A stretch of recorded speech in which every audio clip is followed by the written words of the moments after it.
Now, more than 120,000 homes were damaged and destroyed in the last two hurricanes. A lot of people have been trying to protect their houses by boarding them up. Others have been planning for hurricane-force winds even before their houses were built.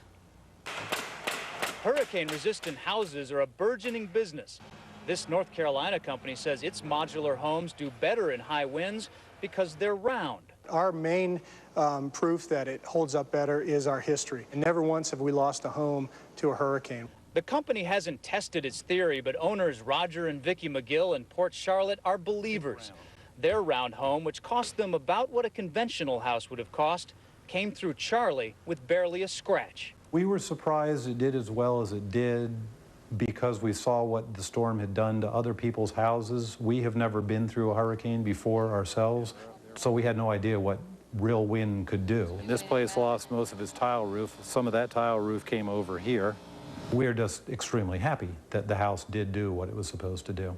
It's the day we've all been dreading, the start of hurricane season. But Russell has found a house that may hold the secret for surviving the big storm, because this one already did. Yeah.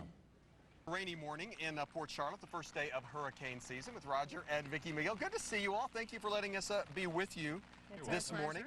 We're here because of that house behind you and the good sense you guys had when you built it, when you moved here to build a house that is, you call it hurricane proof, don't you? Hurricane resistant. Okay, let's say that, hurricane resistant. I don't want to tempt the gods. Yeah, indeed. Talk to me. I mean, it's a round house, essentially. Yes. Yeah. Built it yourselves? Yes. Yeah. We're going to be talking to the Deltec, the people who supplied you with the materials. But it worked. Talk to me about how well it worked during Charley last year.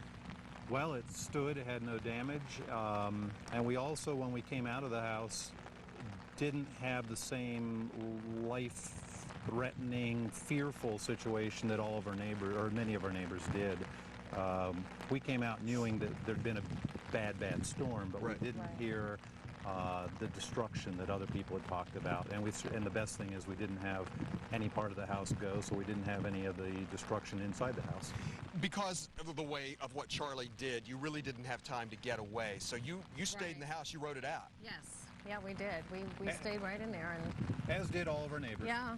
Everybody was caught. Wasn't something that we intended to do, but it's what we had to do. Yeah. When we first heard that Charley was coming, it was anticipated to be a Category 2. And it was a 4. And it ended up being a 4 all of a sudden. Strong 4. Yeah, it was a very strong 4, and they do talk about probably recategorizing it. We got to run. I'm sorry to interrupt you. We're going to talk more about this in a few minutes. Talk more with the McGills and talk with Deltec as Good Day Tampa Bay continues. Roundhouse. Stick around. We'll be right back.